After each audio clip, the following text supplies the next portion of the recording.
ఆడవాళ్ళల్లో 35 ఏండ్ల తర్వాత కూడా పిల్లలు పుట్టట్లేదు అనంటే ఆడవాళ్ళని ఎట్లా మీరు చెప్తున్నారో, మగవాళ్ళల్లో 45, 50, 55 ఏండ్లైనా కానీ కణాలు బాగున్నాయి కదా అని చెప్పేసి వాళ్ళకెప్పటికైనా పిల్లలు పుట్టే అవకాశం ఉంటుంది మగవాళ్ళల్లో అని అపోహలో చాలామంది ఉంటారు.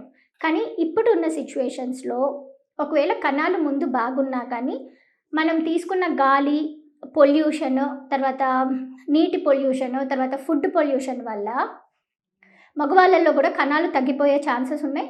వాటిల్లో క్వాలిటీ అనేది దెబ్బతింటుంది. ఇంకోటేంటంటే 45 ఏళ్ల సంవత్సరాల తర్వాత పిల్లల్ని కనడానికి మీరు ట్రై చేసేటట్టయితే లోపాలు ఉన్న పిల్లలు పుట్టే అవకాశం ఎక్కువ ఉంటుంది. బ్రెయిన్ సరిగ్గా డెవలప్ కాని పిల్లలు పుట్టే అవకాశం ఉంటుంది.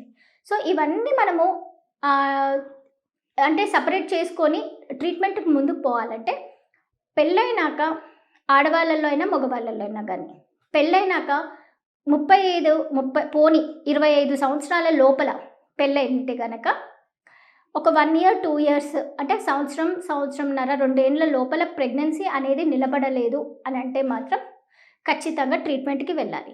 అది భార్యాభర్తలు వెళ్ళి ఇద్దరు కణాల టెస్టులు చేయించుకోవాలి. ఒకవేళ 25 సంవత్సరాల తర్వాత పెళ్ళయి సంవత్సరమైనా పిల్లలు పుట్టలేదు అనంటే మాత్రం ఖచ్చితంగా ట్రీట్మెంట్ చేసుకోవాలి. ఇంకా మగవాళ్ళల్లో 45 సంవత్సరాలు అయిన తర్వాత కూడా పిల్లలు పుట్టడం లేదు అనంటే గనక ఖచ్చితంగా కణాలు చూసుకోవాలి. ఇంకా వాళ్ళలో ఏమైనా అలవాట్లు ఉంటే కూడా దాన్ని తగ్గించుకోవాలి. ఇంకొకటేంటంటే 35 ఏండ్లు తర్వాత కూడా ఇంకా అలానే వెయిట్ చేస్తూ ఉంటే మాత్రం మీ గుడ్లు అనేవి చాలా వరకు తగ్గిపోయి ఉంటాయి. కణాలనేది చాలా వరకు తగ్గిపోయి ఉంటాయి. సో, ఇవన్నీ క్లారిఫై చేసుకొని ముందడుగు వేస్తే మాత్రం సక్సెస్ రేట్ అనేది బాగా ఉంటుంది. ట్రీట్మెంట్ ఇప్పించుకుంటే ప్రెగ్నెన్సీ అనేది వచ్చే ఛాన్సెస్ ఎక్కువ ఉంటాయి.